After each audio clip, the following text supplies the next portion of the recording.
Hello, everybody. My name is Zed Bry. I work with the in North Carolina Department of Transportation as a HBCU outreach fellow with the Rail Division. I am here as a moderator to introduce our speakers. So at this time, we have Jason Bell with Data Detox. Jason Bell is the Director of Information Technology at Twin City Data, where he excels as lead architect and principal consultant. He is a graduate from he is a graduate from High Point University. Jason's extensive experience in consulting with large enterprises has honed his expertise in security, development, infrastructure, and data management.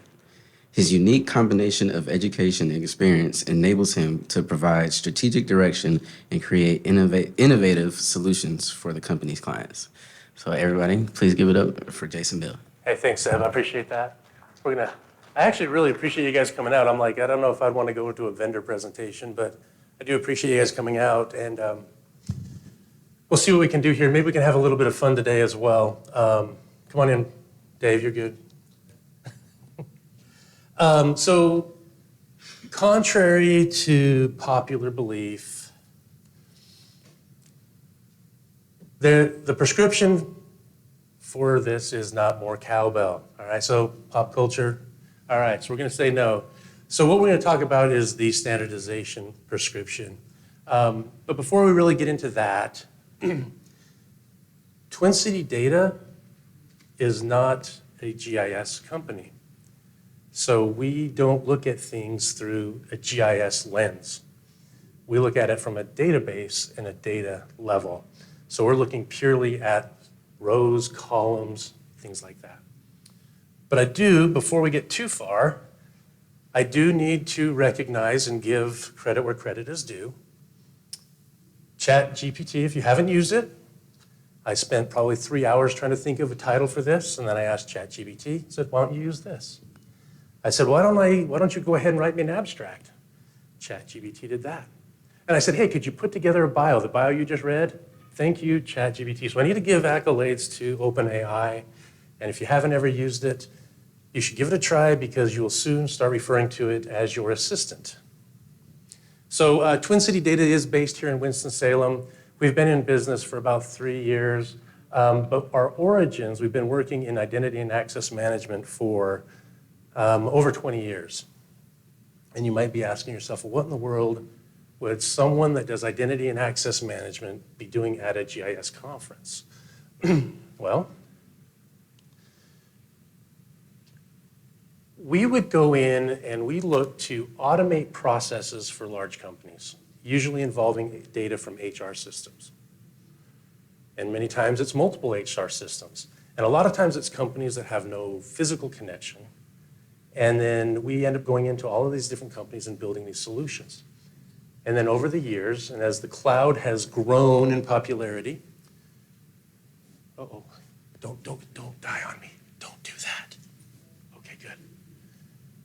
We've taken all of these processes that we've been doing individually for all of these customers, and we decided let's just consolidate those all to a cloud-based solution.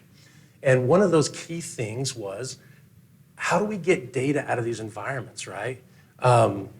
So I like to put this in here, right? I love pop culture references, like roads, right? Back to the Future, if you guys know this, roads, we don't need roads where we're going. Secure data transfer, right? I don't know how many of y'all are always fighting with IT and security, like, hey, you have to have a VPN, or we have to have firewall rules to make this stuff work. Yeah, we don't need that stuff, right? With the latest technology, you can get data without needing to worry about firewall rules. You don't need to worry about, VPNs, yet still be secure. So we've developed some processes to be able to extract data programmatically, direct database read, and be able to bring it to the cloud.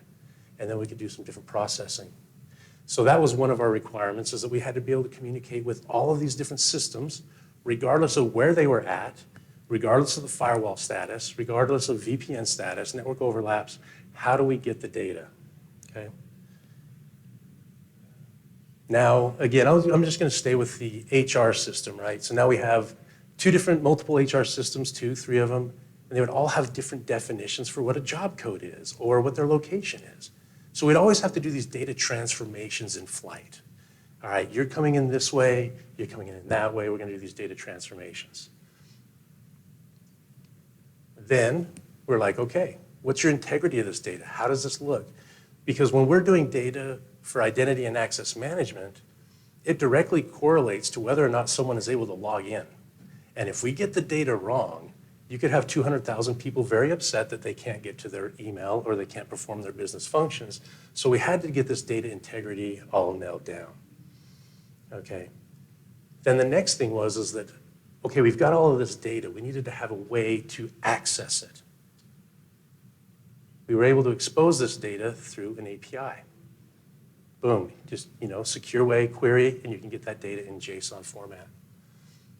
And then we needed to have some sort of data visibility to track, to trend. Let's see how far we're doing or how well we're doing or not doing with all of this. Okay, so that was sort of the foundation of what we did. And what we found is at the end of that, we had a cloud-based solution that could take in data of about any type. We could define what that data is, what it should look like, what needs to happen to it, and we could transform the data. Commonly known, you've probably heard of an MDM, a master data manager.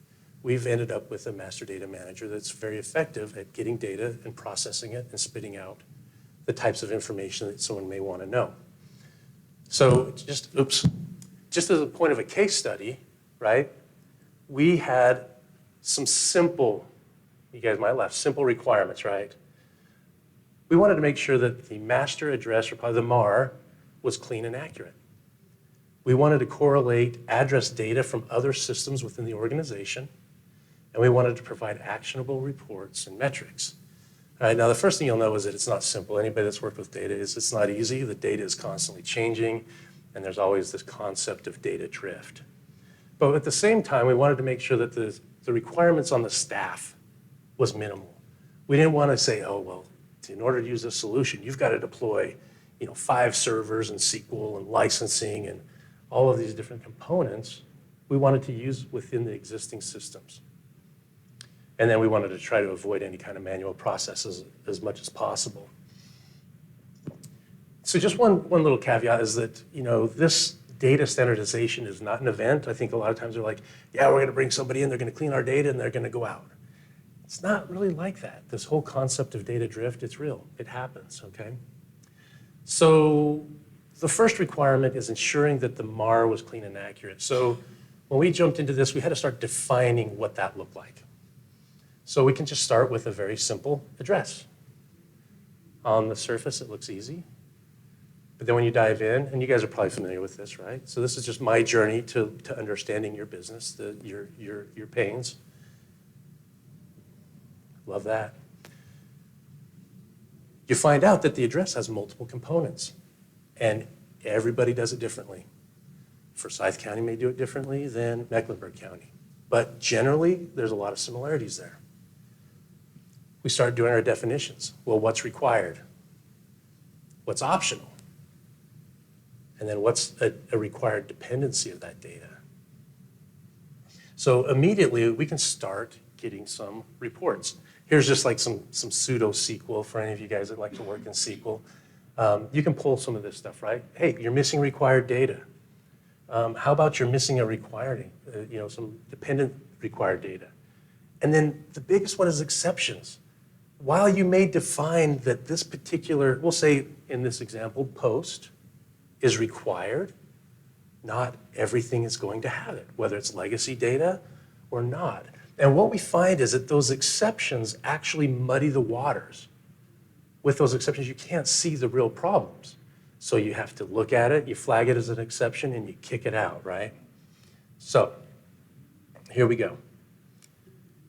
Next thing is, we have all these different address components. Well, what if we assemble those? What does that look like? Oh, shoot. Our pre-directional doesn't match what our address says. Should it? More than likely it should, right? So we have this address inconsistency. Also, case sensitivity, is that important as well? White space, In one of our instances, over 6.5% of all records had white space in it. Usually when it's being presented back to you in your application, it trims it up so you don't really see it, but on the database, on the underside of the database, it's there. Again, some pseudo SQL for you to look at. And then, do you have incorrect data? Highlight that, okay? In our example, we had address points, we have center lines, and we have master streets. Now, all of those should have some sort of relation, and at the same time, all of them have exceptions, right? So things like, hey, does this address number actually fit in that range? I don't know, does it match up? Does the center line actually match up with the master street? Are those values the same? But because of all the exceptions, well, one of the things that we like to do is introduce a data taxonomy with synonyms, so that if somebody puts in north or N or NO, we can still match it all up, but then we can actually start checking, do all of these things match up? So we start checking fields across, and then through all this, we get all these different reports: missing required data, incorrect data, invalid data, et cetera. And then as data is moving along and changing, we pick it up and we report on it, and we can go back and correct it. The second requirement was, how do we match up our secondary data? Like, how do we get this secondary data to correlate with that, okay?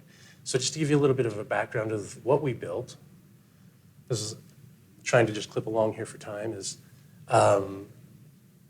so on-prem, in your data centers, in your offices, we have data. We consume that data, and we import that into our master data manager. And from there, we can do our integrity checks, we do our data transformation, we do our reporting, and then we also expose that data through a web API. Now, I recorded this. Hopefully you can see it. If not, come by our booth. We're out here. We'll see if this works. We'll try it out. But this is just an example of the API in action. Can you guys see that? Okay. So this is just a file on my computer. It's like nothing special. But we immediately get type ahead capabilities. So if you have secondary systems that have the ability to be extensible, you can plug this in so you're actually getting data into your system correctly from the get-go. We have a search score so you can check to see how well that matched up. You can see that we've got our address here. Okay? Trying to remember what I did here, okay. Again, you can see how the predictive type ahead is going to automatically figure out where your data is at. This is actually Forsyth County's address points, okay. Now, you might have a secondary system that just has a lot of bad data, okay. Like if somebody just says my address is MLKA, what does that mean? Well, because we have the synonyms in our taxonomy, we can expand that to get Martin Luther King Jr. Boulevard. We know what that is. We also can find Apartment A or Unit A. So even with bad data, we have the ability to search and come back with a reasonable guess as what that should be. And then in turn, we take that matching, we send it back to the originators of that data and say, MLKA, that's not going to work. This is what the address should be. And the goal being is that we get all the data throughout the organization consistent with the authoritative data source. Just as a note, this is the winner of the best data that we've discovered thus far. This was from the public library. We love this one. We did not find a very good match for this, but yeah, whatever. Okay. All right, last thing is reporting. How are we doing on time? We good? Okay. So how do you see this? What can you do with this data, all right?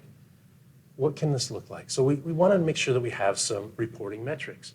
We can actually start to see that we're getting improvement over time, and that's the goal. We're reducing the number of exceptions with trending and dashboards. This is what a lot of the executives like to see. Like, hey, we're improving, and this is how we're improving. Actionable data, missing required data. Here's an example where we've got an address point that doesn't have a zip code and a center line that doesn't have a post type, right? This would expose that. And then we also have our secondary data corrections. This would be like the public library, where we have the wrong, like one of them up there says trailer, the second one does, and it should be lot. So we're getting that correlation back, okay? So yeah, so this is the reporting. We tried to address all three of the requirements, get our data clean, get somebody else's data clean, and then let's try to track it. And we've been able to do it with a cloud-based solution with minimal impact to the GIS staff and their efforts, and in an affordable fashion. So that's really what we do at Twin City Data. I'm not sure where you all are at in your data journey, but if you have issues with data cleanliness, I think we got a pretty good tool that might be able to help you out. So, but yeah, I guess with that, I think we're time for questions, if you have any. Just because I was so awesome, you don't have any? Yeah.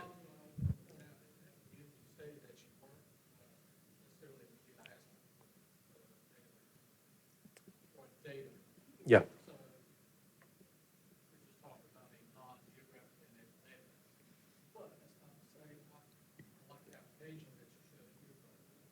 There are so many other databases that I'm sure our agency could benefit from beyond that. And you talk about master data. Mm-hmm. I don't believe most, I suspect, I don't believe most of us in here have any sort of master data. Since the concept of the law is not quite there yet in a lot of places, I think. So Yep. your billing system will have addresses. Now your law has addresses. Now your permitting system has addresses. So you've got all the depth of addresses. So I guess your application could that also help tie in these different systems into a master system. Yeah. Yeah. Yeah, so at the end of the day, this is fairly adaptable to whatever your data model is.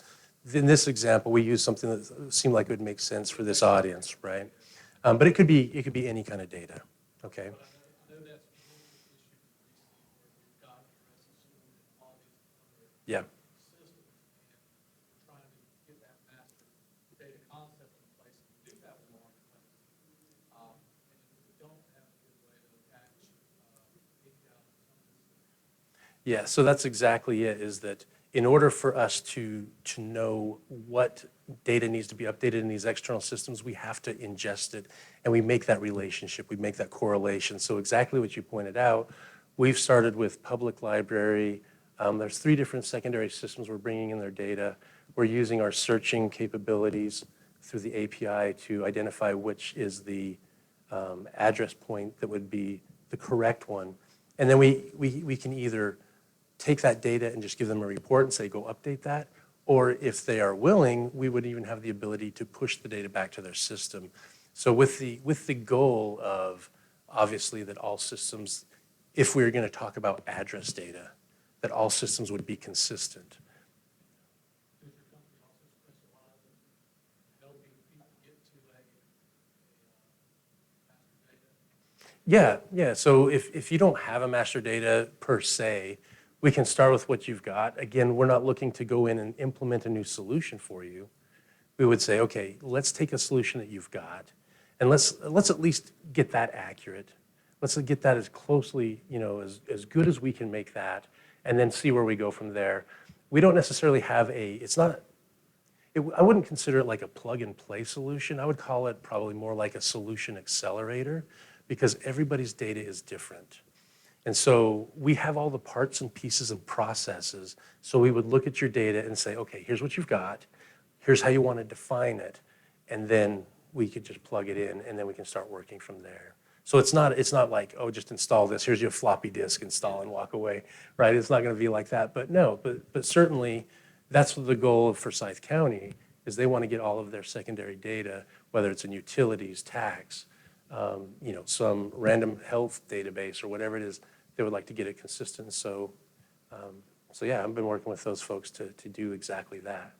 Their MAR database is pretty well established, but we do find that data drift, like those data examples we saw was some that I pulled from last night, right? The missing the zip code. But we just report on those, and I'm like, oh yeah, let me go fix that, and then boom, the next day they file the report. So good question.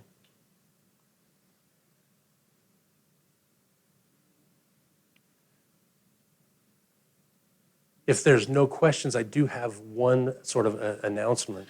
If you'll come by our booth, there's a QR code on this. If you do the QR code, you'll enter you into a drawing to win one of those Oculus Quests. We're like, listen, we're not GIS, but we are looking at your data a little bit differently. So our motto is visualize your data through a different lens. But I will say, since we're talking about data, there are Easter eggs on here. If you come and point out an Easter egg, we've got a special prize for you. So come by and get this. And that's all I've got. Thank you.